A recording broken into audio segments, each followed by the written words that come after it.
না, জানতে হবে শরীয়তের নির্দেশ, সেটা সত্য জানা, কোরআন হাদিসের ভিত্তিতে জানা, আলেমদের সাথে পরামর্শ করা যে হুজুর আবার একটু বলেন, বা জানা থাকলেও আবার একটু জেনে নিলে সমস্যা কোথায়, তাকিদ হল, আবার একটু জেনে নিলাম, আবার একটু পরামর্শ করে নিলাম, তাই না? তো সুতরাং এগুলা আপনারা খেয়াল করতে হবে যে কীভাবে হবে। ওই হিসাবে কোরবানি যেহেতু আমাদের সামনে আসতেছে, কোরবানির ব্যাপারে কীরকমভাবে করলে এটা আল্লাহ এবং আল্লাহ রসুলের পছন্দ মতো হবে, নির্দেশ মতো হবে, অর্থাৎ ইবাদতে পরিণত হবে, এটা আমাদের জানতে হবে। না হয়তো আমার কোরবানি তো বেকার হয়ে গেল, তাই না? প্রথম কথা, কোরবানি করতে গিয়ে কতগুলি তো আমার সাথে সম্পর্ক, আর কতগুলি পশুর সাথে সম্পর্ক, আর কতগুলি মৌলিক, এটা আমার এবং আল্লাহর সাথে সম্পর্ক। প্রথম কথা হলো এই কাজটা আমি করতেছি কেন, উদ্দেশ্য কি, এটা বুঝতে হবে। উদ্দেশ্য ছাড়া তো কোনো কাজ হয় না। আমার উদ্দেশ্য এখানে এই যে আমি আসলে করব আল্লাহর জন্য, আল্লাহকে রাজি খুশি করা, ইবাদত উদ্দেশ্যে। যে কোনো যদি আমরা জিজ্ঞাসা করি, এটা উত্তর দেবে এটা আল্লাহকে রাজি খুশি করার জন্য, হ্যাঁ। কারণ কোরবানি যে আমরা করবো, একটা জানোয়ার জবাই করবো, এটার গোশত, এটার মাংস, মানে এটার রক্ত, এগুলা আল্লাহর কাছে পৌঁছবে না। আগের জমানা এক সময় ছিল, মানে যারা মুশরিক পৌত্তলিক যারা ছিল, তারা কি করত, এই জানোয়ার জবাই করে জানোয়ারের রক্তগুলো ভগবানের মাথায় লাগাই দিত। ভগবানেরটা যারা নিজেরা বানিয়েছে, ওটার উপরে মাথায় গায়ে বসে দিত, মনে করতো ভগবান রাজি হয়ে গেছে। পশুর মানে জবাই করে রক্তটা ভগবানকে দিলাম। তা আল্লাহ বলতেছেন,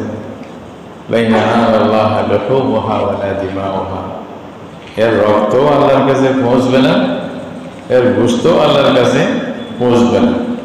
আপনারা শুনছেন পৃথিবীর কোথাও যে কোরবানির গোশত আসমানে পৌঁছাইছে? আসমানওয়ালার দরকার আছে নাকি? আসমানওয়ালারা বলবে যে এটা আমার বিধান, খাবে তোমরা, সব আমি দেব। আল্লাহর কথা হলো, এটা তোমাদেরকেও সৃষ্টি করছি, তোমার পয়সাও আমি দিছি, তোমার শক্তিও আমি দিছি, এই জানোয়ারও আমি সৃষ্টি করছি, এটা তোমার কর্তব্যগত করছি, তাও আমি।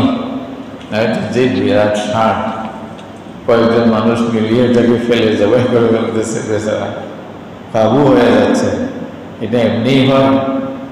ও যদি ওর শক্তি দিয়ে মোকাবেলা করতো, কেউ জবাই করতে পারতেন? এরকম হাজার মানুষ কোথায় চলে যেত, খবরে দেখবে আল্লাহ খামারে শেষ করে দিত। এটা বিরাট বিরাট খবর। এটা আল্লাহ তাআলা করে দেয়, আল্লাহর বিধানের জন্য আল্লাহ করে।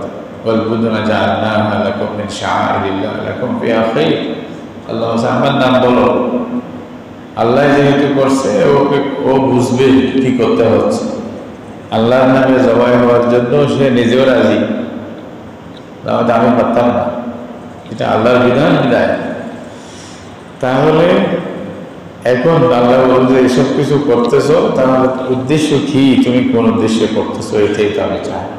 ইবাদত করে যে যদি শুধু আল্লাহর জন্য করি, এখানে এই জন্য কোরবানির বিষয়েও আল্লাহ তাআলা সাফ করে কথাটা বলছেন, লান ইয়ানালাল্লাহা লুহুমুহা ওয়ালা দিমাউহা। আল্লাহর কাছে গোশতও পৌঁছবে না, রক্তও পৌঁছবে না। পৌঁছবে যে কি, ওয়ালাকিন ইয়ানালুহু আত-তাকওয়া মিনকুম, তোমাদের অন্তরের যে তাকওয়া, ইখলাস, ভালো নিয়ত, এটাই আল্লাহর কাছে যাবে। এইটা যেদিকে সময় লাগে, হ্যাঁ। এই জন্য হাদিসে কথা আছে, কোরবানির জন্তুর রক্ত মাটিতে পড়ার আগে আল্লাহর কাছে কবুল হয়ে যায়। এখনো রক্ত পড়ে নাই, এর আগে আল্লাহর কাছে কি হয়ে গেছে। কারণ যেটা যাচ্ছে ওইটা তো যেতে সময় লাগে না, ওইটা রক্তের আগে পৌঁছে যায়। তাকওয়া, আপনার অন্তরে যেটা আছে তাকওয়া। আমি কেন কোরবানি করলাম, এই জন্তুটা কেন জবাই করলাম? সবচেয়ে ভালো, সবচেয়ে দামি, সবচেয়ে মজবুত, সুন্দর কিনে আনলাম। এটা কার জন্য? এটা আমি প্রমাণ করতেছি যে আল্লাহ তোমার জন্য সবচেয়ে ভালো জিনিস, সবচেয়ে পছন্দের জিনিস আমি উৎসর্গ করতে রাজি আছি। আল্লাহ তুমিই সব কিছু। এই জিনিসটা নিজের থেকে প্রমাণ দেওয়া, আর কিছু না। কিন্তু আমরা যদি, এটার মধ্যে শয়তান আছে না, বুঝলেন? শয়তান তো আর সহ্য হবে না কোনো বান্দা ভালো কাজ করুক, এটা শয়তানের কি হয় না, সহ্য হয় না। শয়তানকে আপনি মারতে হবে না, এটাই শয়তানকে মারা। আপনি ভালো ইবাদত করবেন, ভালো নিয়ত করবেন, সুন্নত মতে কাজ করবেন, এটা শয়তানের সহ্য হবে। শয়তান বলবে যে আরে সুন্নত বাদ দিয়ে বেদাত তুমি সারা জীবন করো, সমস্যা নেই, আমি থাকবো। বুঝলেন না? কারণ তার সমস্যা তো বুঝে কোথায় কি হবে। আর তুমি তৌহিদ বাদ দিয়া শিরিকের মধ্যে মোল্লাগিরি সারা জীবন করো, আমার সমস্যা নেই। শয়তান তো চায় এটা। শয়তান যেমনি হোক আপনার থেকে আপনার বাস্তব জিনিসটা চুরি করে নেওয়া যাবে, আপনাকে জাহান্নামে ফেলবে, এটাই চায়। আর কোনো উদ্দেশ্য নেই তার। এটা বলছে যে আমি কিয়ামত পর্যন্ত আপনার বান্দাদেরকে ধোঁকা দেওয়ার চেষ্টা করবোই, যেমনি হোক, সামনে পিছনে ডানে বামে, আমি ছাড়বো না। ইবাদত করুক, নামাজে খাইয়ে ফেলবো, নামাজ পড়ুক সারা রাত, কিন্তু ওই নামাজটা আমি খেয়ে ফেলবো। এটাই তো কাজ, শয়তানের কাজই এটা। রোজা রাখো, রোজাটা ওর ভাগ্যে না আমার ভাগ্যে চলে আসবে। পর্দা করুক, কিন্তু বুরকার স্টাইল এরকম বানাবো যে পর্দা না করলেই ভালো ছিল। হচ্ছে কিনা? আজিব আজিব আজিব শয়তান কিভাবে যে আসতেছে খবর থাকবে না। এই জন্য শয়তান তো আর বসে নেই, ও আমাদের নিয়তের উপরে হামলা করবে ধ্বংস করে দেওয়ার জন্য। অন্য পথ দেখাই দিবে, এটার মধ্যে আরেকটা দেখাই দিবে। তো সুতরাং খুব সতর্ক থাকতে হয়। আল্লাহ তাআলার কথা কোরআনে যা আছে, আম্বিয়া কেরাম যা বলছেন, ওইটার যে ধরে ওটার ফলো করে আমরা শয়তানের ষড়যন্ত্র থেকে বাঁচার চেষ্টা করতে পারব। যে কোন পথে শয়তান আমাকে ধোঁকা দিতে চাচ্ছে, ওই পথে আমি তাকে মার দেব, আল্লাহর সাহায্য নেব। আউযু বিল্লাহি মিনাশ শাইতানির রাজিম। আল্লাহর আশ্রয় নিতে হবে, কারণ আমি না শয়তান থেকে বড়, আল্লাহ তো সবচেয়ে বড়। আল্লাহ তোকে মার দিতে পারবে। তা আল্লাহর পক্ষে চলে আসলে শয়তান মানে হয়ে যাবে, মানে পরাজয় বরণ করবে, এটা স্বাভাবিক বিষয়। তো যাই হোক, বলতে চাইলাম ওটাই, শয়তান চাইবে আমাদের ভিতরে খারাপ নিয়ে ঢুকায় দিতে। বলতে সমস্যা কি, দাও না, ফেসবুকে একটা ছবি সুন্দর করে দাও, কোরবানির গরু একেবারে গলায় ফুল টুল দিয়া, হ্যাঁ 4 লাখ 5 লাখ 10 লাখ টাকা দিয়ে গরু কিনছি, দেখো, হ্যাঁ গ্রিন লিস্ট বুকে আমার নাম আসতে হবে। এটা কার জন্য করলেন কোরবানি? বুঝলেন না? আর দুনিয়াতে হ্যাঁ এত দিয়ে কিনছি ভাই, এইটাই মানে হলো আপনার নিয়তের মধ্যে কি আছে, দুর্বলতা আছে, নিয়তের মধ্যে সমস্যা আছে। কোরবানির আগে আগে অন্তত নিয়ত ঠিক করেন। আবার এটা না যে একটু নিয়ত খারাপ হয়েছে বলে সব ধ্বংস, আল্লাহ তাআলা এরকমও করেন, সুযোগ দিছে। কোরবানি করার আগে নিয়ত ঠিক করো, গলায় ছুরি দেওয়ার আগে যদি নিয়ত ঠিক হয়ে যায়, আল্লাহ কবুল করবে ইনশাআল্লাহ। আমাকে খালেস বলতে হবে যে আল্লাহ আমার নিয়তটা ঠিক করো, আমি কাউকে দেখানোর জন্য না, মানুষ থেকে নাম কামানোর জন্য না, দুনিয়াকে বলার জন্য না, আমি এত বড় এত লাখ টাকা দিয়ে গরু কিনছি এটা বলার জন্য না, শুধু তোমাকে রাজি খুশি করার জন্য আমার সাধ্য মতে আমি সবচেয়ে ভালো, সবচেয়ে সুন্দর, সবচেয়ে মজবুত সেরকম আমি জানোয়ারটা কিনছি আল্লাহ তোমার কাছে উৎসর্গ করার জন্য। এই নিয়ত, এটা আর কিছু না। لن ينال الله لحومها ولا دماؤها ولكن يناله التقوى منكم।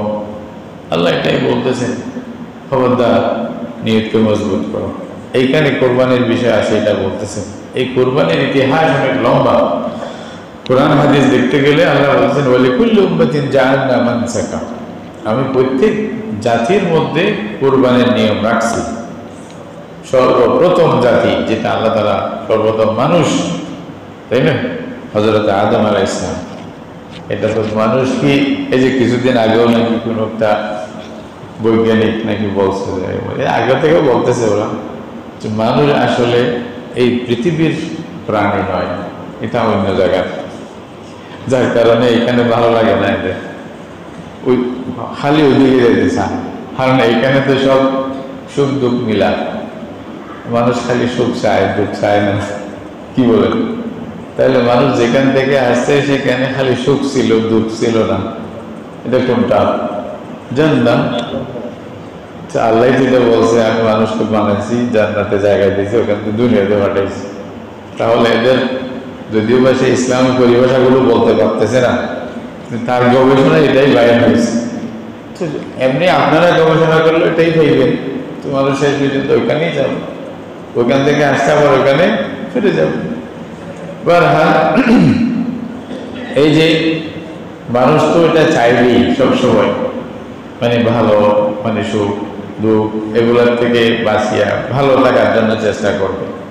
তাহলে এইভাবেই আল্লাহর ইবাদতগুলো যদি আমরা করতে যাই তাহলে পারবো।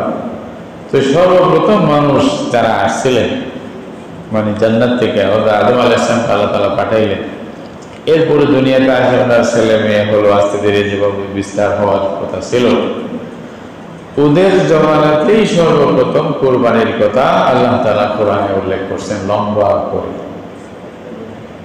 ওই আদম আলাইহিস সালামের পরে একটা পিরিয়ড লম্বা গেছে সময়, তারপরে আবার নতুন করে পুরো জাতিকে আবিষ্কার করছে হযরত ইব্রাহিম আলাইহিস সালাম। দুজনের কোরবানির কথা আল্লাহ তাআলা কোরআনে বলছেন। সূরা মায়েদার মধ্যে আল্লাহ বলছেন ওয়াতলু আলাইহিম নাবা ইবনে আদম বিল হক, আদমের দুই সন্তান কাবিল আর হাবিল, এদের কোরবানির কথা আপনি বলে দেন। আল্লাহ বলতেছেন আপনি আমার বান্দাদেরকে বলে দেন এদের কোরবানির কথা। ইয কাররাবা কুরবানান ফাতাকাব্বালা মিন আহাদিহিমা ওয়া লাম ইয়াতাকাব্বাল মিনাল আখার।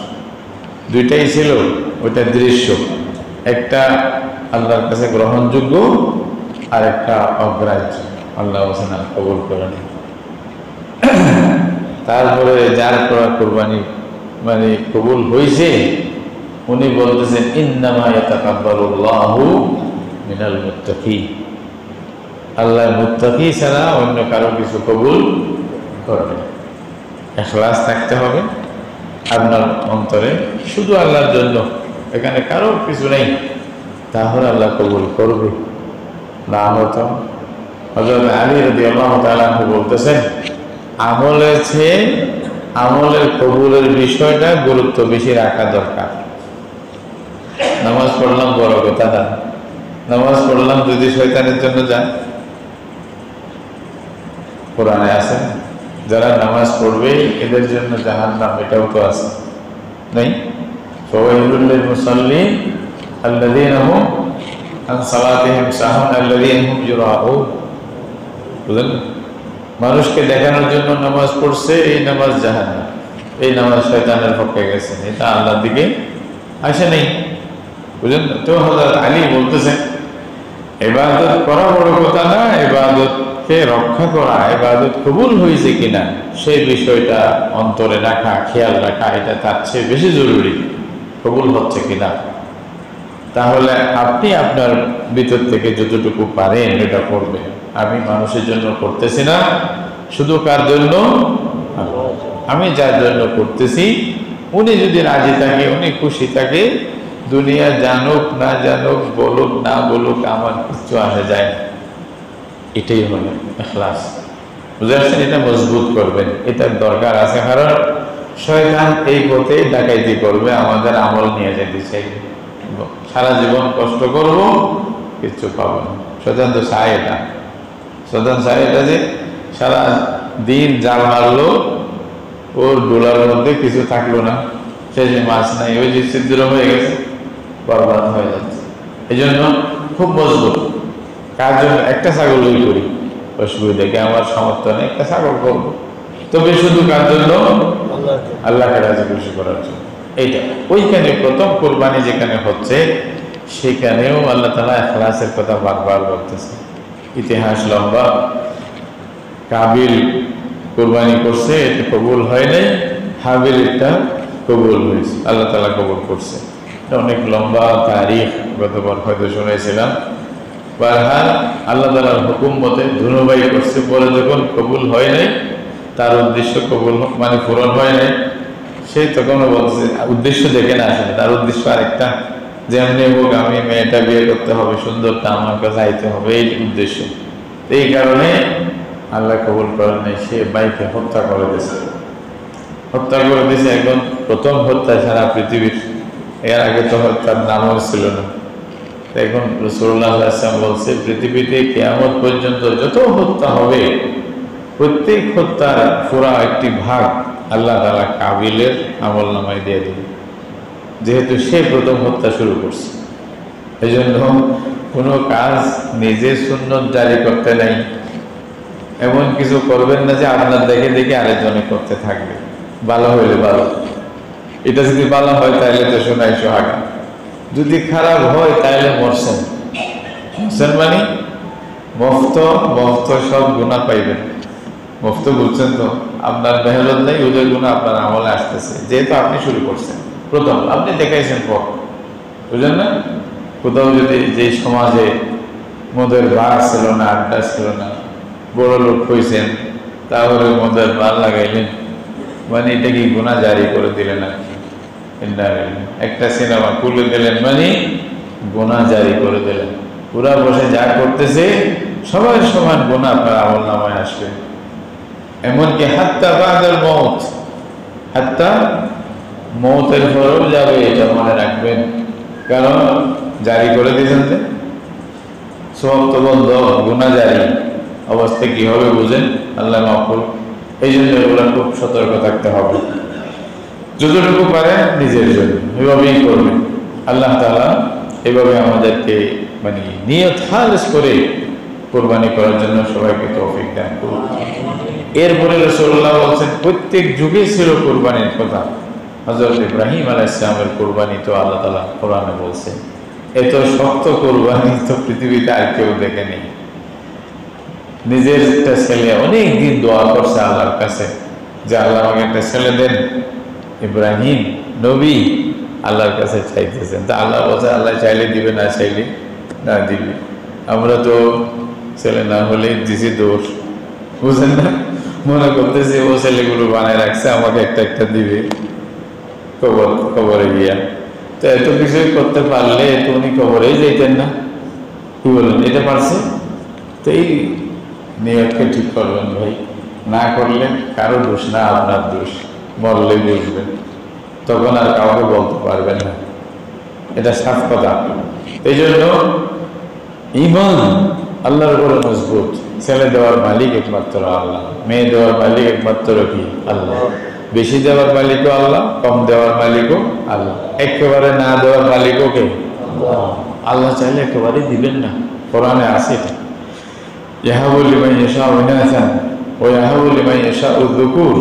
আল্লাহ বলছে যাকে চায় ছেলে দিবে, যাকে চায় মেয়ে দিবে। আও ইউযাউযুহুম যুকরানান ওয়া ইনাসান, যাকে চায় ছেলে মেয়ে দুটোটা দিবে। ওয়া ইয়াশাউ ইজআলহু আকিমান, আর যাকে চায় কিচ্ছু দিবেন না, এটা আল্লাহর ইচ্ছা। কার ইচ্ছা? আল্লাহর ইচ্ছা। আল্লাহ দিবে, আর কারো হুকুমে কিচ্ছু হয় না। এটা খালি আমরা আমলকে বরবাদ করতে চাই, কিছু আসল দেনওয়ালা কে, এটাই বিশ্বাস রাখতে হবে, তাই না? ইব্রাহিম আলাইহিস সালাম অনেক দিন পর্যন্ত আল্লাহর কাছে বলার পরে আল্লাহ তাআলা শেষে একটা ছেলে দিয়েছেন, প্রায় অনেক শেষ বয়সে মানে ইব্রাহিম আলাইহিস সালামের স্ত্রী হযরতে সারার যেটা কথা বলতেছেন, উনি তো পরে যখন বলছে যে আপনাকেও একটা, ওনাকেও ছেলে দিছে, আপনার ঘরেও একটা বাচ্চা হবে, বলছে বুড়ি হয়ে গেছে, আমার কি বাচ্চা হবে? আলিদু আনা আজুজ, কোরআনে বলছে শাইখি, বলছে আমার স্ত্রী মানে আমার স্বামীও বুড়া, আমিও বুড়ি, এখন কি বাচ্চা হবে? তা আল্লাহ বলছে যে আল্লাহ চাইলে বুড়ির থেকেও করতে পারে। গাড়াইয়া গাইরে মৌসুমে ফল দেওয়ার কাজ এটা কে করে?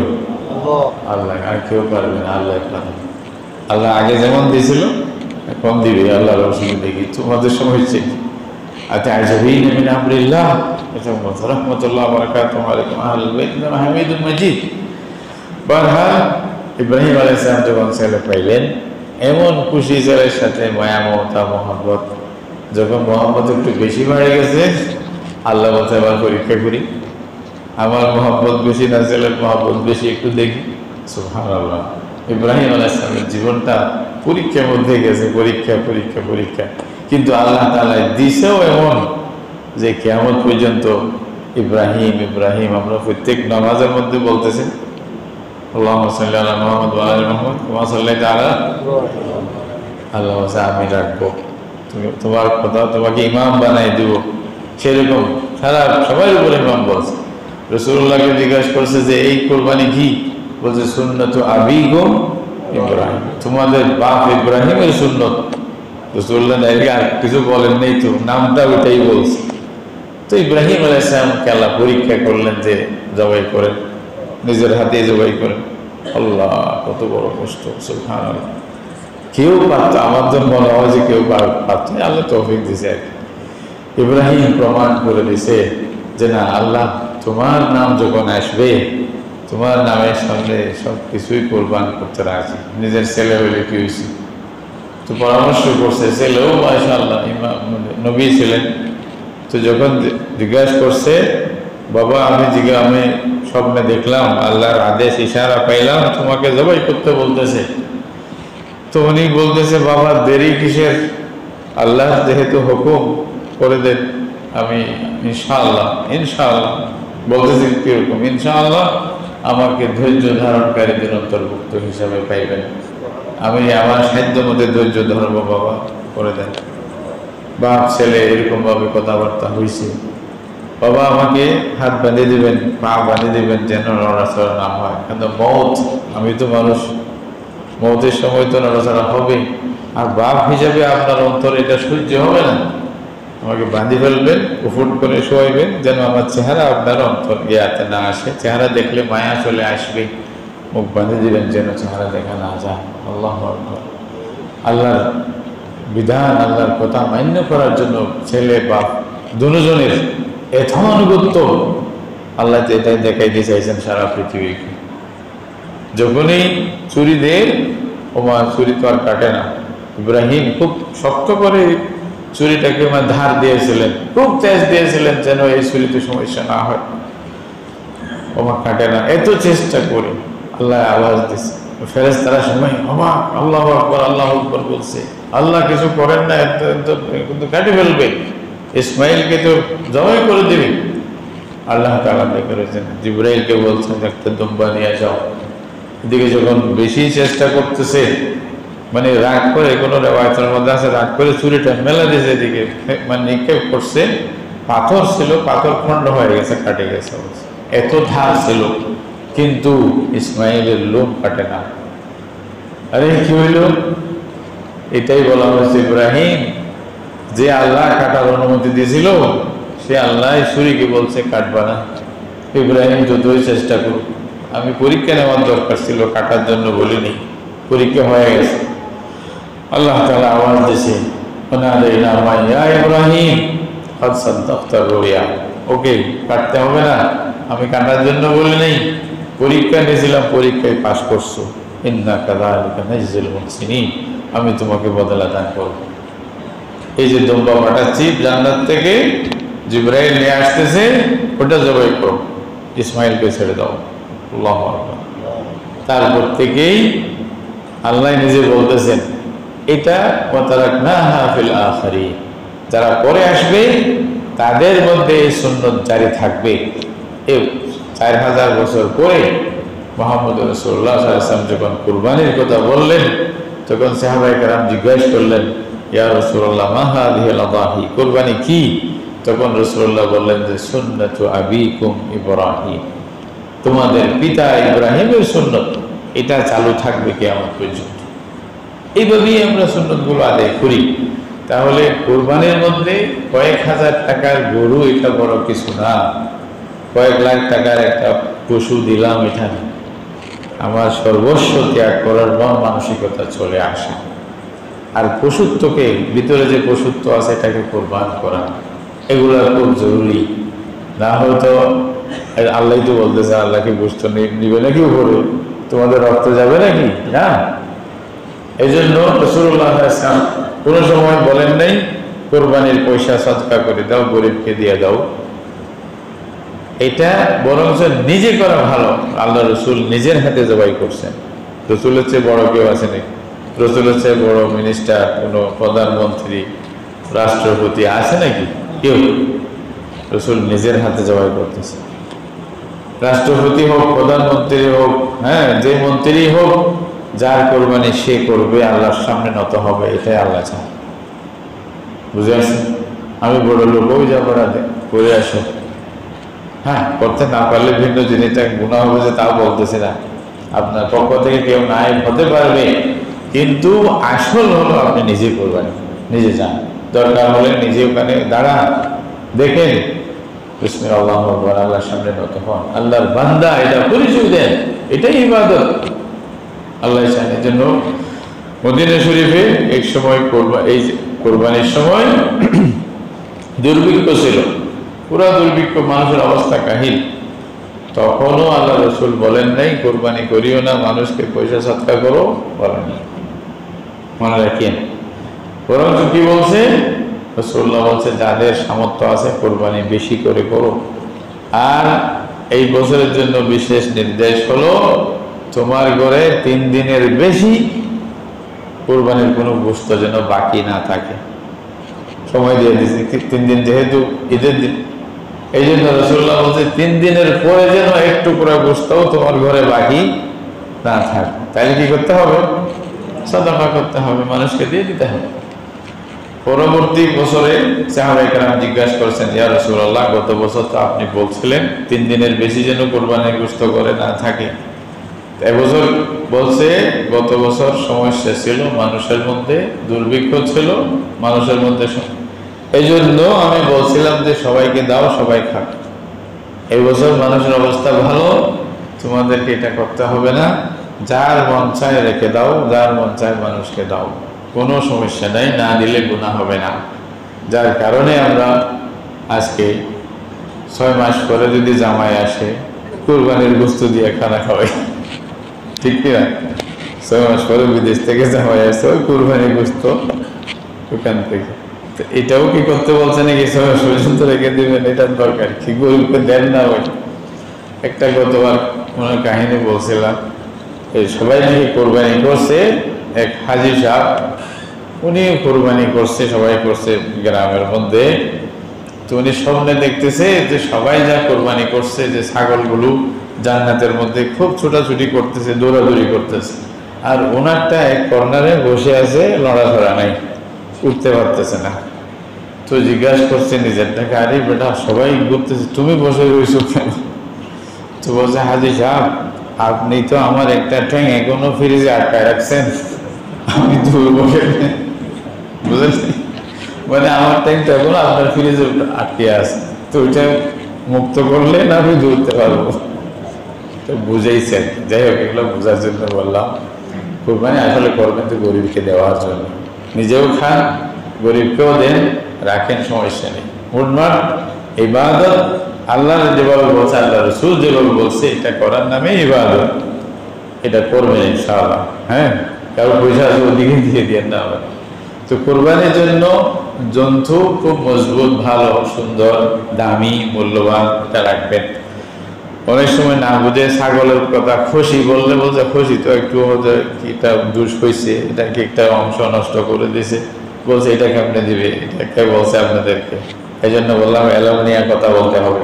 রাসূলুল্লাহ সাল্লাল্লাহু আলাইহি ওয়াসাল্লামের কথা মতে খুশি করলে আরো উত্তম, বেশি, এটা হৃষ্টপুষ্ট আছে। এই জন্য তো সুতরাং ছাগল দিয়ে কোরবানি করতে পারেন, গরু দিয়ে পারেন, মহিষ দিয়ে পারেন, উট দিয়ে পারবেন, যাদের শক্তি আছে আল্লাহ তৌফিক দিবে। আমাদের বাংলাদেশে তো উট পাওয়া যায় না, পাওয়া গেলে বড় লোকদেরকে বলতাম যে আপনারা উট দিয়া করে। রাসূলুল্লাহ সাল্লাল্লাহু আলাইহি ওয়াসাল্লাম 100 উট কোরবানি করছেন, একটা দুইটা না। কয়টা? 100। আমরা কোনো যারা করি 10-20টার বেশি কয়জন আছে করে, যেরকম আছে, রাসূলুল্লাহ 100 কোরবানি করছে। সুবহানাল্লাহ, এত বড় বাদশাহ দুনিয়াতে কে আছে বলেন? 100 উট। আবার 100 উট থেকে গোশত কোনো একটা মানে কয়েক কেজি গোশত নিয়ে ফ্রিজে রাখেন নাই, সব দিয়ে দাও। বলছে সব দিয়ে দাও মানুষকে, এমনকি একটা রশি পর্যন্ত মানুষকে দিয়ে দাও, এটা আনবা। সুবহানাল্লাহ, রাসূলুল্লাহ। এখন তো আমরা কুরবানির একটু লাইন করলে ফ্রিজ কেনার হিড়িক সব শুরু হয়ে যায়, যে কে কার আগে বড় ফ্রিজটা কিনে আনবে, জমাই করে রাখতে হবে। যে উল্টা মানে কি বলবো, বারহাল এটা গুনাহ না, রাখলে কিন্তু দেন না, আল্লাহর রাস্তায় দিয়ে দেন। আল্লাহ তাআলা বলছে তো ফাকুলু মিনহা ওয়া আত'ইমুল বাঈসাল ফাকির, আল্লাহ বলছে ফাকুলু মিনহা ওয়া আত'ইমুল কায়িম ওয়াল মু'তার কাযালিকা সাখখারনাহা লাকুম লাআল্লাকুম তাশকুরুন।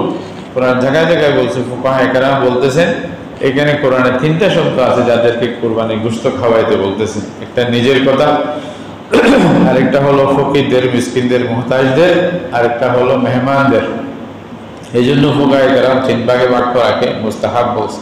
এটা কোনো ওয়াজিব ফরজ না, মুস্তাহাব জিনিস। আপনার মন চাইলে 3 ভাগে ভাগ করলে খুব ভালো, নিজের জন্য রাখবেন, সমাজের মধ্যে যারা গরিব মানুষ আছে, অসহায়, তাদের জন্য দিবেন, আবার মেহমান আসলে মেহমানের জন্য রাখবেন। তাহলে মেহমানের জন্য এটা নিজেও খেতে পারবেন, আলাদা কিছু রাখতে পারবেন, কোনো অসুবিধা নেই। আবার এখন সমাজের মধ্যে আরেক সমস্যা হচ্ছে, সব বড় লোকেরা দিলেই ওই গরিব লোকেরা গিয়ে ওগুলো বিক্রি করে আসে। এটাও ঠিক আছে, এটা আরেক মুসিবত। এটা আপনারা কন্ট্রোল করবেন, এটা বিক্রি করার জন্য না, বোঝেন না? আপনি বিক্রি করলে আপনাকে তো পুরা সৎকার করতে হবে, ওয়াজিব হয়ে যাবে। কিন্তু গরিবেরা যারা পাবে ওরা আবার ব্যবসা শুরু করছে ওদেরকে খাওয়ার জন্য। এটা বলে সেই দিন সবাই মিলে গোশত খাবে, আল্লাহর জিয়াফত, আল্লাহর পক্ষ থেকে যেটা মেজবানি চলতেছে, আদব হলো, আল্লাহর সাথে মহব্বত হলো, যে আল্লাহ সেদিন আর কিচ্ছু খাবো না, প্রথম আপনার জিয়াফতের খানায় খাবো, গোশত খাবো। প্রথমে গোশত খাওয়া সুন্নাত, জানেন এটা? এমনি গোশত, রুটি ছাড়া। রুটি আগে না, কি আগে? গোশত আগে। এটা আল্লাহ তাআলা বলেছেন ফাকুলু মিনহা ওয়া আত'ইমু। কোরআনের শব্দ আমাদের রাসূলুল্লাহ এটা করতেন, যতক্ষণ পর্যন্ত গোশত রেডি না হবে কিচ্ছু খাইতেন না। এটাকে রোজা বলা হয় না, না খায় থাকা। যদিও আমাদের দেশে রোজা বলতেছে, অর্ধেক তো রোজা হয় না, বুঝছেন? রোজা কি অর্ধেক হয়নি? না, রোজা তো হয় না, না খেয়ে থাকা, এটা সুন্নাত রাসূলুল্লাহ সাল্লাল্লাহু আলাইহি ওয়াসাল্লাম। আর আল্লাহর জিয়ারতের প্রতি সম্মান, যে না মহান আল্লাহর, ওইটাই আগে খাবো, এটা বান্দার পরিচয়, বন্দেগী, এটাও বন্দেগী। ওয়াহাল এভাবেই আপনারা কোরবানি করলে ভালো, মোটা তাজা গরু বা ছাগল, জুস যেন না হয় একেবারে লেঙ্গা, যেটা হাঁটতে পারে না, অন্ধ, যেটা চলতে পারে না, ঘাস খাইতে পারে না, এমন দুর্বল যে উঠাইলেও উঠে না, এগুলা নিয়ে কোরবানি হবে না, কোরবানি করতে যাবেন না, বুঝেন না? আপনার নিয়তের পরিচয় হয়ে যাও আপনি কি চান। হ্যাঁ, যেটা ভেঙে গেল বলছে ওটা কোরবানি দাও। ওই যে ছেলে মেয়েদের মধ্যেও যেটা দুর্বল বলছে এটা কোরবানি দাও, মানে মাদ্রাসায় দিয়ে দাও, এটা তো কাজে হবে না। সুবহানাল্লাহ। আমাদের ধারণা কি? ধারণা কি? এটা আল্লাহর ভাগে দিয়ে দাও। ওই যে নাউযুবিল্লাহ, মুশরিকিনরা এরকম করতো, যেটা সময় হিসাব বলছে এটা ভগবানের জন্য, ভালোটা আনার জন্য। সূরা আনামের মধ্যে পড়েন না ইন্না লিল্লাহ। তা আমাদের কোনো কোনো জায়গায় ওইদিকেই চলে যাচ্ছি কেন? আল্লাহকে প্রাধান্য দেন, আল্লাহই তো দিয়েছে সব। এই জন্য সুন্দরভাবে দিবেন, মানে বয়স হিসাবে দেখতে হবে। ছাগল 1 বছর, মানে গরু 2 বছর, মোট 3 বছর পার হইতে হবে, মানে 5 বছর লাগবে গরু মহিষের মধ্যে।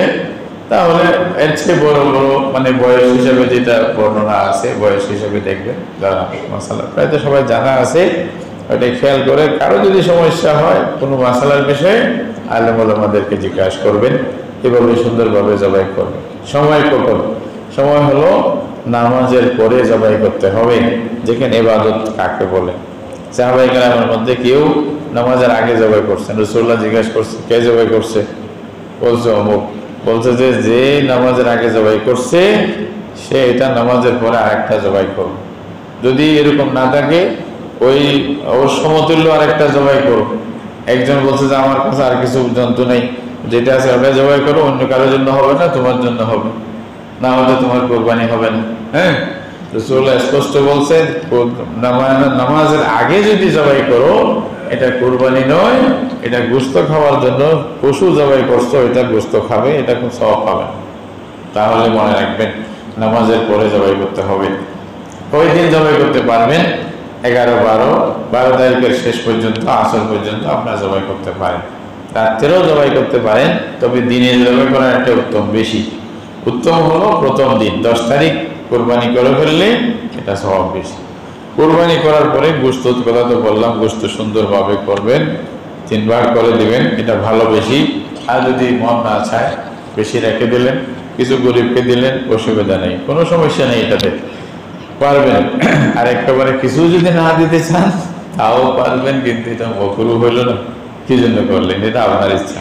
হ্যাঁ, শরীয়ত মতে শরীয়ত বলতে না যে হারাম করছো এটা বলবে না, কিন্তু খুব খারাপ নিজের কাছে থেকে মন মনে হবে এটা কি করলাম, বুঝলেন না। যাই হোক, আর কোরআন যেটা বলছে, আল্লাহ বলছে, এটা তো এটা মতে আমার আমল হলো না, এটা তো অবশ্যই।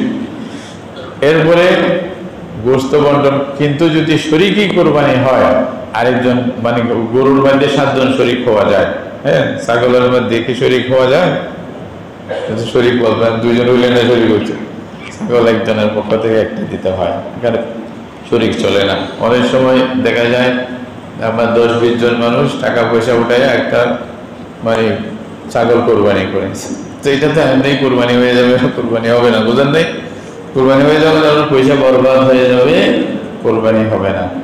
কোরবানি একটা ছাগল একজনের পক্ষ থেকে দিতে হবে। আপনার মন চাইলে 4-5 জন মিলে কোরবানি করবেন, 4-5 জন মিলে একজনকে দিয়ে দেবেন, বলবেন যে আপনি করেন, আমরা সবাই গোশত খাবো, এটা সমস্যা নেই, গোশত খান, কিন্তু কোরবানি একজনের পক্ষ থেকে। আর গরুর মধ্যে কয়জন? 7 জন। ওটার মধ্যেও কয়জন? 7 জন, সর্বোচ্চ 7 জন শরীক হওয়া যায়, এর নিচে 2-3 জন শরীক হতে পারে, সমস্যা নেই। কিন্তু শরীকি যদি মানে কোরবানি করেন, তাহলে আপনাকে গোশত সমানভাবে ভাগ করতে হবে, ফাল্লায় ওজন করে ভাগ করতে হবে, আন্দাজ করে না। এটা নাকি আমি টাল বসাইলাম, এটা জমিনে, এটা শরীকি কোরবানির মধ্যে জায়েজ হবে না, মনে রাখবেন। শরীকি কোরবানি করলে একেবারে মানে ওই মানে ফাল্লা সেরে দিয়া পুরাপুরি সমান সমান মাপিয়া তারপরে ভাগ করতে হবে, এটা মনে রাখতে হবে। আর কোন শরীকের নিয়ত খারাপ থাকলে অন্য শরীকের কোরবানিও হবে না। একজনের যদি নিয়ত থাকে আমার বাচ্চারা কোরবানির দিন কি খাবে, কোথায় যাবে, আরে ভাই সবাই কোরবানি করতেছে, আমার বাচ্চারা কোথায় যাবে, এই নিয়তে কোরবানি, তাহলে সবাই কোরবানি করবা, কোরবানি করতে হবে শুধু কার জন্য? সবাইকে বলে দিবেন আল্লাহর জন্য করবো, এই জন্য। সুতরাং এইভাবেই নিয়তের মধ্যেও খালেস থাকতে হবে, আবার গোশতগুলা সমান ভাগ করতে হবে। এরপরে কোরবানির কিছু যারা গোশত বানাবে তাদেরকে পয়সা আলাদা দিবেন, তাদেরকে কোরবানির গোশত পারিশ্রমিক হিসেবে দিলে আপনাকে অতটুকু গোশতের পয়সা সৎকা করা আপনার উপর ওয়াজিব হয়ে যাবে, মনে রাখিয়ে এটা দেওয়া যাবে না। এমনকি কোনো তারা কাজ করছে, পারিশ্রমিক হিসাবে যদি তাকে মানে খানা দিতে হয়, তাহলে ওই খানার সালন হিসাবে আপনি গোশত দিতে পারবেন না, মনে রাখেন।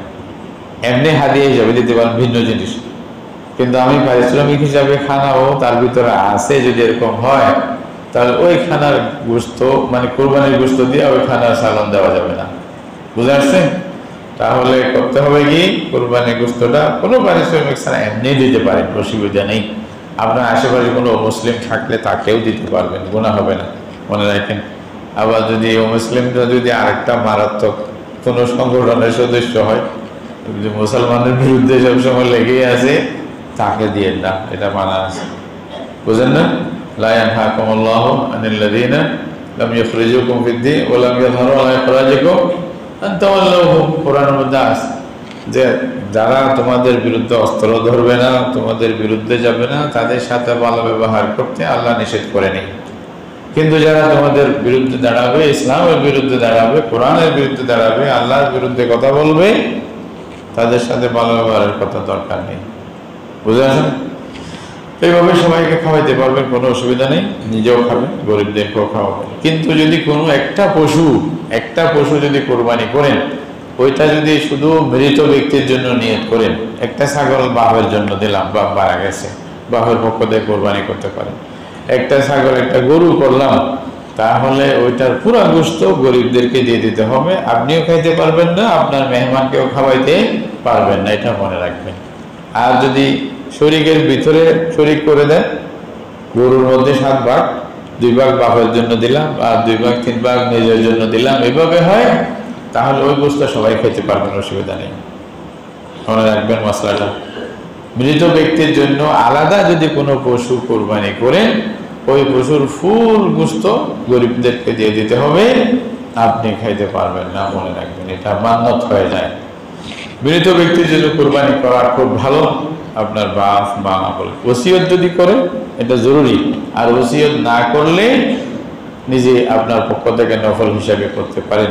রাসূল করিম সাল্লাল্লাহু আলাইহি ওয়াসাল্লামের জন্য কোরবানি করা যারা পারেন বেশি ভালো, সৌভাগ্যের বিষয়। আল্লাহ তাআলা যাদেরকে পয়সা দিয়েছে, এক হাদিস মধ্যে হযরত আলী রাদিয়াল্লাহু তাআলা আনহু সব সময় রাসূলুল্লাহর পক্ষ থেকে কোরবানি করতেন বলে রওয়ায়াতের মধ্যে আছে। আমাদের সৌভাগ্য হলে এটা অনেক ভালো, সেই ছেলে আমারটাও কবুল হয়ে গেল। কিন্তু আবার এটা না 4-5 জন মিলে এক ভাগ রাসূলুল্লাহর জন্য দিয়ে দিলাম, ওইটা না, ওইটা মিলে ওটার মধ্যে কোন একজনের মানে সবাই রাসূলুল্লাহর নামে সাদাকা করে বলতে হবে এই পয়সাটা আল্লাহ রাসূলের পক্ষ থেকে কোরবানির জন্য, এটা আমার থাকবে না, তাহলে এটাও পারবেন, অসুবিধা নেই। বারহাল কোরবানির চামড়া বিশেষ করে বিক্রি করার চেষ্টা করবেন না, আপনাদেরকে আল্লাহর ওয়াস্তে বলতেছি। এত মানে 10 লাখ টাকা দিয়ে গরু কিনলেন, সব কিছু করলেন, কয়েক হাজার টাকার জন্য কোরবানিটা বরবাদ করবেন। স্পষ্ট হাদিসের মধ্যে আছে এটা মাকরুহ, এটা মাকরুহ। মান বা'a জিলদাল উদহিয়া ফালা উদহিয়াতা লাহু, সাফ করে বলছে চামড়া বিক্রি করবে না তো নিজের জন্য ব্যবহার করতে পারবেন, অসুবিধা কি? আপনার গরুর চামড়া আপনি ব্যবহার করেন, গুনাহ নেই, কাউকে হাদিয়া দেন, গুনাহ নেই, বিক্রি করবেন না। বিক্রি যদি করেন তাহলে এক একটা পয়সা সদকা করা আপনার জন্য ওয়াজিব। এটা মানে এটা সুন্নত বানাইতে বলে নেই, এটা মনে করেন এটা তরিকা, এটা শাস্তি। মনে এটা চামড়া বিক্রি করলে সদকা করে দেওয়া ওয়াজিব হওয়ার এটা শাস্তি, এটা সুন্নত না, এটা তরিকা না, রাসূলুল্লাহর নিয়ম না, রাসূলুল্লাহর নিয়মের বাহিরে গেছে এই জন্য করে ফেলতে হচ্ছে। যে তবে নিয়ম হলো চামড়া বিক্রি না করা। তাহলে কি করব? আপনি যদি সুযোগ তাকে জানেন নিজের জন্য ব্যবহারের জন্য ব্যবহার করেন, দেবাগত করে নিজের পাশাটাই বানানোর অসুবিধা নেই, অথবা কাউকে হাদিয়া দিয়ে দেন। এখানে বিভিন্ন মাদ্রাসা আছে, এতিমখানার অল্প পয়সা দিয়ে চলে, আপনাদের জন্য আলেম তৈরি করতেছে, হাফেজ তৈরি করতেছে, ওলামা এরকম ভাবে দ্বীনের মানে দায়ী তৈরি করতেছে, তাদের সহযোগিতা করেন না। আর কিছু তো দিবেন, হয়তো এটা হলেও দিবেন, শয়তান এসে বুদ্ধি দিবে না আমাকে 10 জন ফকির আসবে সবাইকে দিতে হবে, তো সবাইকে দিতে হবে বলিয়ে বুদ্ধি দিয়ে আপনার কোরবানি মকুর করাই দিছে। যা কাজ তো হইল। বুঝে আসছে? বুঝে আসছে নাকি? বুঝে না, আবার কোনো বুঝে ওইদিকে পক্ষে বলতেছে, আল্লাহ কসম করে বলতেছি কোনো পক্ষের জন্য না, আল্লাহ মসজিদে মাসলা যেটা আমার জানা আছে সেটাই বললাম, এটাই বলতেছি আমি আপনাদেরকে। বিক্রি করে নিজের কোরবানি নষ্ট করবেন না, মকরু করবেন না, দিয়ে দেন না গরিবকে, গরিবকে ফয়কর থেকে দেন। খালি কোরবানির চামড়াই দিতে হবে এটা কে বলছে আপনাকে? হ্যাঁ, এছাড়া আপনার কাছে পয়সা নেই, না থাকলে দিয়েন না, এটা গুনাহ হবে না, কিন্তু এটা তো মকরু করে ফেললেন। এই জন্য ভাই যদি পারেন এইভাবে মানে কতগুলি মাসালা বললাম এগুলো আমল করবেন। এবার বাকি কোরবানির আগে যেগুলো আছে 9 তারিখ থেকে আমাদেরকে 13 তারিখের ফজর পর্যন্ত যে কাজটা করতে আমাদের সবাইকে, এটা কি? আল্লাহু আকবার, আল্লাহু আকবার, লা ইলাহা ইল্লাল্লাহ, আল্লাহু আকবার, আল্লাহু আকবার, ওয়া লিল্লাহিল হামদ। এইটা তাহলে এভাবে আমল করবেন যতটুকু পারেন, সামর্থ্য থাকলে মোটা তাজা সুন্দর। হযরত আয়েশার এক হাদিস মতে আছে যে এটা কিয়ামতের দিন হয়তো তোমার সওয়ারি হিসেবে আল্লাহ তাআলা তোমাদেরকে পরিণত করে দিবে, মজবুত সওয়ারি, খুব দ্রুত চলে যাবে, ফুলসেরাত পার হয়ে যাবে, এটাও আছে হাদিসের মধ্যে। আর হাদিসের মধ্যে হযরত আয়েশা বলতে কুরবানির দিন জানোয়ার জবাই করার চেয়ে বড় কোনো ইবাদত আল্লাহর কাছে আর নাই, করবে। আল্লাহ তাআলা সবাইকে তৌফিক দান করুক।